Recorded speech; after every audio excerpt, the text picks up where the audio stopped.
Welcome to BladeHQ, everybody. Today is September 15th, 2025, and it is a very special day because I'm here with my friend Jim McNair, who is the lead of the design team over at Kershaw. Thanks for coming, Jim. Hey, thanks for having me. Yeah, so today's episode is sponsored by Kershaw, one of our favorite brands here at BladeHQ because they just have so much great stuff at a variety of different price points, and all of it is top-notch quality. Most of us have our knife journey begin with Kershaw, just because they have something for everybody at every price point. And we have a giant giveaway today in the live. If you want to get on giveaways, every single Monday at noon Mountain Standard, we're doing a live right here at BladeHQ. So come over and get in on the giveaways. But for today, let's talk some new knives. Ready, Jim? All right, perfect. Where do you want to start, George? I want to start with this guy. This is the Pack Mule. And I saw this one arrive, and I was like, oh, yes, I like that a lot. So tell me about the Pack Mule. Pack Mule, all right. So the Pack Mule is our new USA-made fixed blade. It's in the Kershaw lineup, not the ZT lineup. So this one is going to be at a little bit more attractive price point for some people. But it's packing lots of punch. We have an N690 blade, G10 handles with a medium texture. And that's going to be a bit of a theme today. We have a couple of pieces with that G10, and it's nice to have something with a little bit of grip. If you look at these handles, you'll see there's two kind of almost chevron-like, there's two sets of grooves in the handle that are also kind of strategically placed to give you a little more of an aggressive grip in a couple of spots as well. In case it gets wet or gritty or whatnot, there's some deeper grooves. You'll also see a little bit of jimping on the spine here where you might put your thumb, and a little bit that's actually recessed beneath the level of the scale here at the tail and underneath these forward and rear finger grooves. And so when you couple that with the fact that these G10 scales have a really nice rounded contour on the edges, this knife just feels great in the hand. I mean, I love picking this one up. The other thing that's nice about this knife is the size. Let me see, I gotta look at my notes here. This is a 3.9-inch blade. So it's not real small, it's not real big, and it's just a really nice in-between size. And so when you look at this guy, you think, well, you know, it fits even for me. I've got big hands, and I know Andrew has a little smaller hand than I do. We both fit this comfortably. And again, like I said before, I wish I could hand it to you guys through the camera so you could just handle it and feel it, because that contouring on the edges is so nicely rounded that it almost feels like a rounded handle rather than flat scales. So yeah, I mean, that's kind of the long and the short. And then of course, no good fixed blade would be good without a good set of pants. And Good so set of this pants. fixed blade, What? I used to hear the fixed blade guys call it that. And maybe I'm out of touch and I am old. But so it comes with this beautiful Kydex sheath. This is a simple fold over style. And this one is, again, a right-hand carry. The knife has a nice positive retention, just that first retention of holding it in the Kydex. But then we have this rolled thumb ramp that makes it really easy to release it when you want to. So you're not yanking your pants up, you're not having any trouble. It's really easy and a very controlled release. So the other great thing about this sheath, of course, being a nice real Kydex sheath, we do have a secondary retention with our strap here, a nice full-size button there. But then if you don't like this, or you want to flip it around, or you want to do something different with it, we've worked really hard with the way we design these sheaths to make sure that this spacing is TechLock compatible and also UltiClip compatible. So you have a couple different really solid aftermarket options if you don't like this particular bit, because we get it. Sheaths are divisive. Everyone's got really strong opinions on sheaths. And so having some modularity that allows you to say, all right, I don't want to hang it from my belt. I'd rather do it differently. This is actually small enough. You could almost put this in your pocket. I'd say some people might actually be comfortable doing that with that 3.9-inch blade. And so if you want to try like an UltiClip, try that. If you want to try a TechLock, there you go.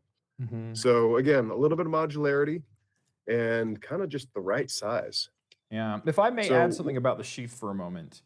I'm noticing this, I don't know what you're calling this, like clip around the sheath. Yeah. But I really appreciate that because generally speaking, I prefer the taco style Kydex like we have here. And that is something that is like very adaptable. Like for horizontal cross draw carry, it does not get better than taco style Kydex.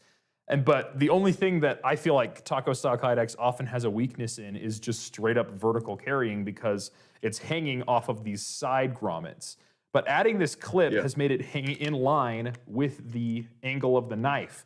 So it's going to be easy to draw that way too. So I guess you've sort of given us the best of both worlds. If you want to just carry it normally vertically, you have it perfect out of the box.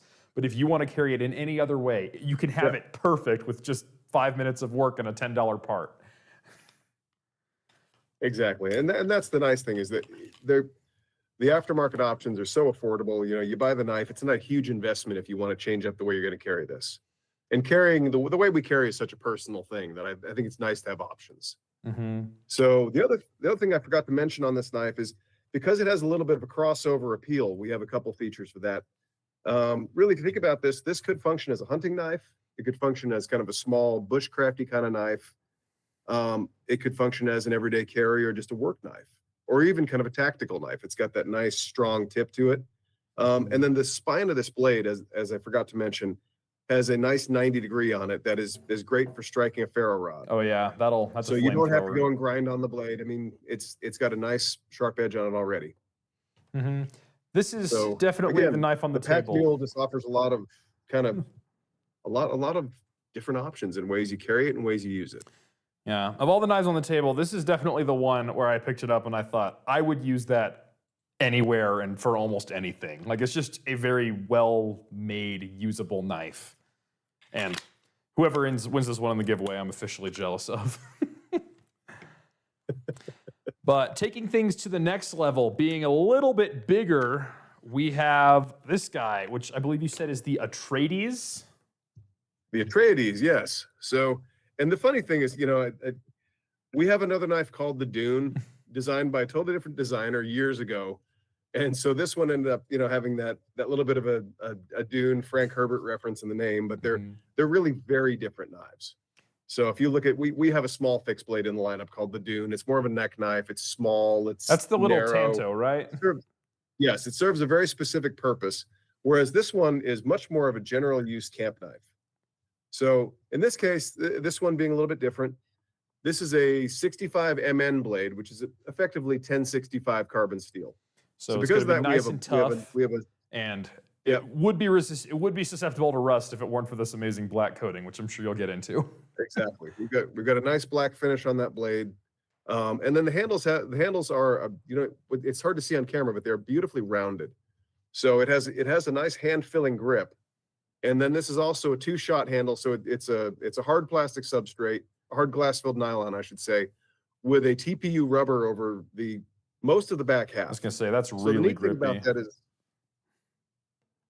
the neat thing about that is we left this front bolster section, if you will, as the hard plastic, because that's the part that interacts with the sheath. So again, with this sheath, we have a primary retention, which is that it snaps right into there, and it's a nice solid retention. This is really not falling out of here. But again, you have a little thumb ramp right here on the sheath, makes it very easy in a controlled way. I always think about a controlled release, right? We don't want to be yanking on the knife. We want to have control getting it out. And so you press that with your thumb and it's very easy to remove. And then we also have a secondary retention here on this belt strap. And again, so your knife is very secure, squared away in here. Again, this has this glass-filled nylon, I guess you'd call it like a frog, this little extra piece on here. It attaches with these 2 bolts and these 2 little nuts. And then you can take that out and you can reverse it for left-handed carry. You could bring it, actually, I don't know if this one, yes, I believe you can. You can bring it down for a lower carry. And then again, this whole spacing was designed to work with aftermarket options as well. So if you want to put a tech lock or an Ulta clip on here, you can do that. But again, it's a bigger camp knife. You know, this is a chopper. It's got a bit of weight to the blade, but it's also got a fairly high flat grind. So it slices decently as well, in spite of being such a big fella. And one of my favorite things about this guy is its price. Right now at BladeHQ, it's for $59.95. So $60 is getting you an enormous powerhouse of a camp knife with a lot of really thoughtful features, so you can sort of choose your own adventure with it. I like that. And this lanyard hole on the back is really quite big. So if you wanted to, like, I know that there's bigger paracords out there if you wanted to do that. I almost wonder if you took the handle off, you could do a climbing rope lanyard there. So if you wanted something a little bit bigger, or meatier than just your simple paracord, you have that there. And I wonder if it could Probably also be a good could. strike face too, because this is a tough enough steel for it. Yeah, I think you get away with that. It's a thick, it's an exposed loop for those who can see it on screen here, but it's a fairly thick loop. So if you really had to beat on this a little bit, you could. Yeah, yep. So big lanyard loop, nice grippy rubberized handles, hand filling grip, and a nice solid Tonto point on this, with a little bit of a false edge, but mainly just that big flat grind. Yep, that one just makes me want to go and hack on some wood. Good for batoning, that kind of thing. Yep. So that is the Atreides. So that is the Atreides. Yep. And then next up, we're going to the Launch series. First one we got here is the Launch 23. And all right, perfect. This one, have we seen this handle pattern before? We have not. No, this is a brand new one. Okay. So, but this is what's interesting about this. You know, I heard Andrew talking about this recently, and I kind of agree with what he said, which is that if you think about the Launch series, we're on 23 now. I mean, we've been doing this for over a decade. I believe it was 2014-ish. We started the Launch series with the Launch 1. And the Launch 1 was kind of a bigger, wider knife, and we still sell it to this day. And we've seen the Launch series and a lot of our knives in general gradually get kind of narrower and slimmer as tastes and trends have changed. And I feel like we're kind of coming back into like a little bit more of a thick knife era. And so this one, again, it's got all the kind of hallmark features that make a Launch series knife great. We've got the aluminum handles. We've got some big machined grooves in this for a little bit of grip texture on a material that otherwise sometimes people will complain about not being grippy enough. Those grooves really make a big difference. We have a CPM 154 blade with some nice width to it and this trailing point with a two-tone finish and a black Cerakote. So, I mean, just a really nice everyday carry, workhorse of a knife. You know, and it's still remarkably light. Again, if I look on my cheat sheet specs here, this one is 3.3 ounces. Yeah, that's So, pretty I mean, light for an really, auto, especially a full metal one. and for one that's this wide. I mean, it really is I'm just sitting here kind of hefting it going, that's still remarkably light. And then of course, that great Launch series snap. You know, that always matters, is to make sure that these have a real authoritative release on the blade, and this one is no exception. Yep. My test of snappiness is, does it make my arm jiggle? And the answer is yes, it does. Yep. I really am enjoying this Launch 23. I will say this might be competing with the Launch 16 for my favorite of the Launch series. They're like, it's just real nice. Yep. And tell me about CPM 154. I feel like that's kind of the workhorse steel of the Launch series. It is. What? Yeah, no, that's a great powdered steel. Again, it's a little more affordable, but it's still a big step above most of what you get out there in the market. And it's just really usable, holds a great edge, and it's just kind of perfect for this level of knife. Yeah, and if you're not a whiz at sharpening, how is maintaining this steel? Yeah, it's reasonable to sharpen. Again, typically with any powdered steel, I recommend people start with a set of diamond stones, and that makes the job a little easier, a little less frustrating if you have at least a coarse and a fine diamond stone to work with. Yeah, but it's not going to bury you alive in an evening of sharpening like something like your 62 M4 that you have on that Launch 16 has. It's not S90V, no. I mean, it's definitely a little more user-friendly in that regard. Yeah, but I think that's a great thing for autos, because a lot of autos are carried in the field by like military, law enforcement, people who don't have the time or energy to spend all day sharpening, but they can whip out a little diamond stone or the file on their multi-tool and just throw a quick edge right back on it. Yep, exactly. Yep, but taking things to the much more premium side of steel, we've got the Bel Air XL here. We do. And so this one I almost want to show maybe with that other Bel Air to kind of highlight the sizing. So, you okay with that, George? Yeah, so I've got this other Bel Air up here right now. This one we're going to talk about here in a minute, but this is the same standard size of the Bel Air you know and love. The XL is definitely quite a bit bigger. Yeah. Well, and you know, the interesting thing here is one thing I wanted to point out is that if you really look at them next to each other, on the screen and on the page, they don't look wildly different in size. And I really think we focused on not so much like how do we make them look different, but how do we make this this launch. I'm sorry, this Bel Air XL the right size. So you look at the original Bel Airs, and even for my bigger hands, they fit pretty well. And they have that slim 90 thou blade. And so the neat thing about the Launch, I'm sorry, that having a day today. What, you got a few knife names to remember? The neat thing about the Bel Air XL is it's very much scaled up, including the blade thickness. So we have a slightly thicker blade on that, just adding a little bit of beef. It's a 0.121 thickness rather than our 0.090 that we have on the old Bel Airs. But it doesn't feel like this knife is a lot bigger to carry in your pocket. It's a really nice compromise. If you've got bigger hands or you want a little longer blade, this is a perfect knife for a lot of people. It comes stock with these medium texture G10 scales, which we talked about before. It's just kind of the right amount of texture. It's not too much, it's not too little. It has that beautiful drop shut and that really smooth lock release that we've come to expect from the Kershaw Duralock series. We work really hard on that. That walk and talk is really important to us as a company. We really want those knives to just be smooth and easy. I'm sure, George, as you know, we knife guys have a tendency to annoy our wives sitting on the couch fidgeting with these things. Yeah, my wife has a And no this knives on one the is- couch policy after I accidentally poked a hole in one. So thankfully, this has that really nice, smooth, comfortable action. Mhm. And again, we have a CPM. We have a CPM MagnaCut blade on this, stonewash finish, opening lugs, and a full width flat grind with I think what I said with a stonewash finish. So again, a little bit beefier blade, but still very, very slicey. If I could use that word that we all kind of we say, is that really a word? Sure it is. But it's got a great blade. It's got a nice lanyard loop if you want to add something to it and add a little bit of character. And again, also for as big as it is, 3.1 ounces. So really quite easy to carry. Yeah, I was gonna say, like, when we hear XL, we normally think like the big woodsy outdoorsy version. And while, I mean, this G10 feels great, the Duralock is super strong, MagnaCut can absolutely take a trip to the woods.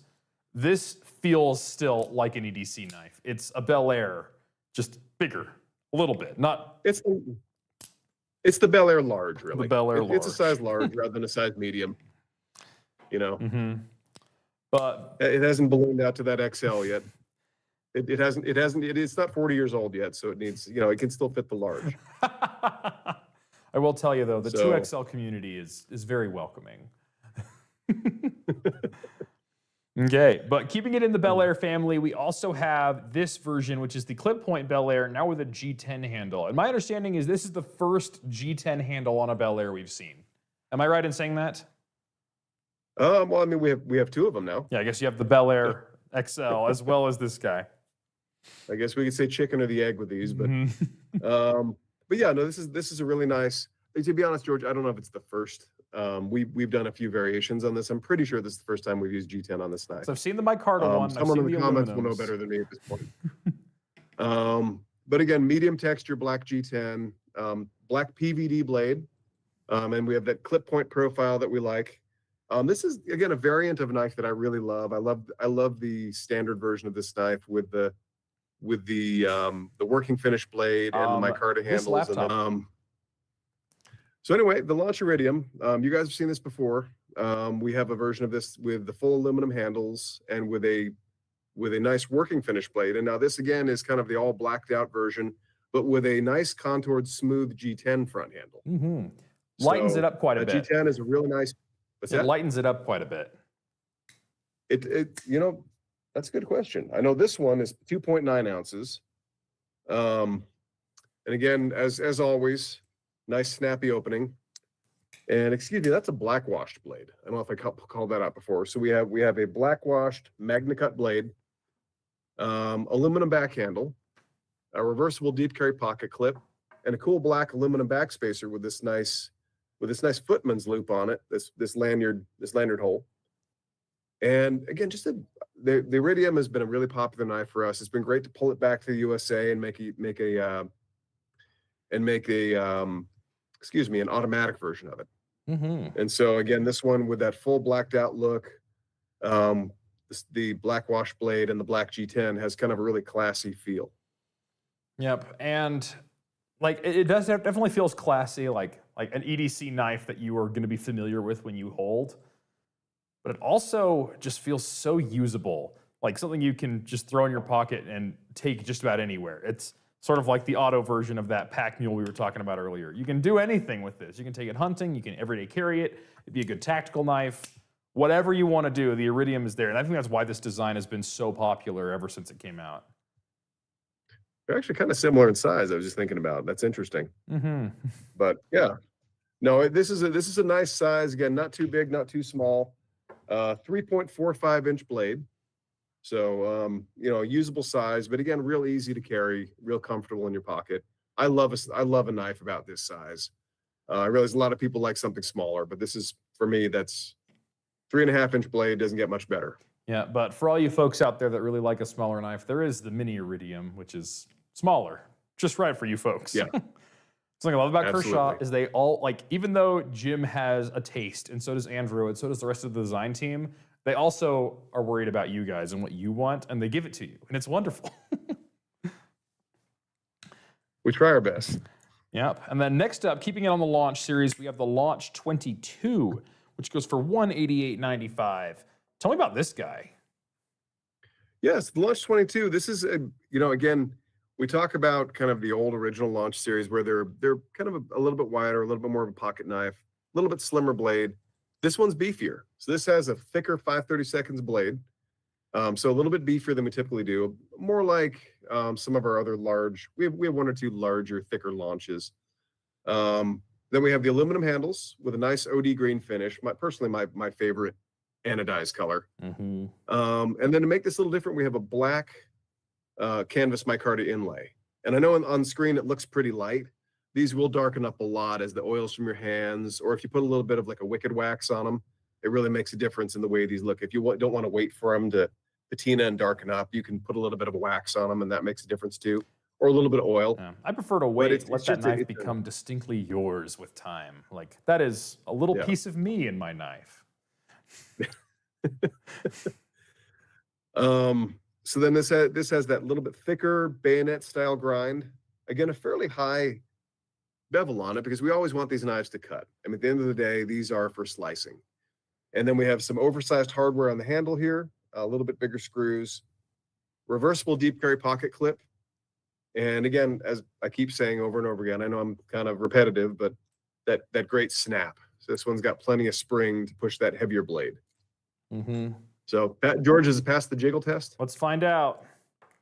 The answer is a loud and sprightly yes, it does pass the jiggle test. All right, perfect, good, I'm glad. Yeah, that blade is nice and thick, but I think this bayonet grind gives it a little bit of extra speed, keeping the thickness of the blade more towards the center of the pivot arc. So it gives you all the thump you want, but none of the sluggish opening you don't want. Yeah. Well, and it's challenging. I mean, that's something that we're really proud of our production team with, is that we've put a lot of time into getting these so they snap open with a lot of authority, and still lock up perfectly. And that's it sounds easy, but it takes a little more effort than you might think. So we're really proud of these and how far they've come over the years. And yeah, we're trying to extend that with the Launch 22. Yeah, and I'm really excited about it. And the last knife on the table is the Barricade, and this one is also. Oh, we have one more, George. Well, the last knife I have is the Barricade. If you have another knife we're talking about. Oh, gotcha. Okay, we missed one. That's right. I've got it here, so I can handle that one. Okay, so the Barricade is a very emergency-oriented knife from the looks of it. Absolutely. Yeah, we have those orange handles, really easy to see in the dark or the rain or wherever you might be. Nice and grippy, comfortable handle. And so the Barricade is an existing product for us. This is a line extension. We're adding serrations to this blade. So many of you have seen this knife before. We have assisted opening, deep carry pocket clip. We have a cutter in the back of the handle here and a glass breaker as well. But real nice, solid opening action with a big, comfortable flipper. So this is something that even if you're wet or you've been in a bad situation, whatever it may be, maybe a car accident, this is real easy to deploy. So real comfortable, easy to use, confident grip. So there are really no compromises on this one in that regard. It really is meant to be something that's comfortable and easy, something that you can rely on when things may be going a little rough, or to be honest, anytime you want to use it. I mean, people use these a lot. They use this back end as a cord cutter. It's a great work knife. It's comfortable, relatively inexpensive. And yeah, you can see it's got a good grip on it as well. So that's the Barricade ST with the serrations on it. Yep, I see this as a really excellent knife for the glove box or for your driver's side door or whatever, because it has all the tools you would need to get out of a car in an emergency, or if you happen upon an accident, you have it right there and you can go and be of assistance in an instant. And it's also... Yeah, and that was the idea. I think we've just been surprised to have a little bit of crossover on this as well. So we also like to point that out. Yes. And so then... Like it. And so last but certainly not least, again, I would say one of the more humble offerings that we have here would be the Raygun. So the Raygun is really quite inexpensive, a great first knife for a lot of people, a great easy EDC, kind of a slim proportion, 3-inch blade, stonewashed, HCR 13 MOV. And then we have this nicely textured glass-filled nylon handle on it. And the name comes from this little kind of pattern. They look almost like a little blast from a little ray gun. In my mind, I'm an old guy from, with 80s rock. It's a bit of a Steve Stevens from Billy Idol reference, but really you can see it's got that little bit of that ray gun pattern going through the handle. Just a fun, comfortable little EDC, very affordable. Again, really easy and comfortable to open with a good solid flipper, nice speed safe action, and it requires very little force to actuate that blade. We also have a reversible deep carry pocket clip, and simple tube spacer construction. And like I said, just a, kind of a simple, comfortable, easy to use knife. And a very simple, comfortable, and easy to use price too. $28.95 on that guy. Not bad at all. Exactly. And so, I appreciate you saying that before, that we really try to have something for everybody. Depending, what are your price point, whatever the size of your hands, whatever tasks you want to do, we really try at Kershaw to have a wide variety of items at different prices and different sizes and kind of different missions for each of these knives. So yeah, that's really important to us. And one thing I really also appreciate is there's a fair amount of brands out there that have like a model that is very popular, and then that model is their life. And I can think of probably 5 or 6 models that Kershaw probably could have rested on their laurels on and made endless permutations of into the sunset and lived forever. But instead, you've never rested on your laurels, and you've always pushed the envelope and made something new and great for everybody, which is like why I recommend, like if I could only carry one brand for the rest of my life, it very well would probably be Kershaw. If I could put ZT in there, it'd be real easy to make that choice, I'll tell you. I appreciate that. Yeah, we hope that we can keep finding things that people like and getting them out to the customers that really want them. So this release is available for pre-order right now at BladeHQ, but when should the world be able to get these? Most of these really should be in stock right now. I believe the first shipments should have hopefully be at your warehouse. If not today, then soon. Okay, so whatever you like here. We're going to be a little bit, I think we'll be a couple days behind on this guy here, on the Pack Mule. That one I think will be, you should have it by the end of the month here. So really, within the next few weeks, these all should be available. Okay, and keep your eyes peeled because we are just staring down the barrel of Q4, and I'll bet you November, December time, Jim's going to come to Utah and he's going to show us all the crazy new stuff for 2026, and I cannot wait to see it because y'all have been on fire. Oh, I appreciate that. Okay, so all of these knives, as we just mentioned, you can find at BladeHQ.com. We thank you all for joining us, and we will see you all on the next one.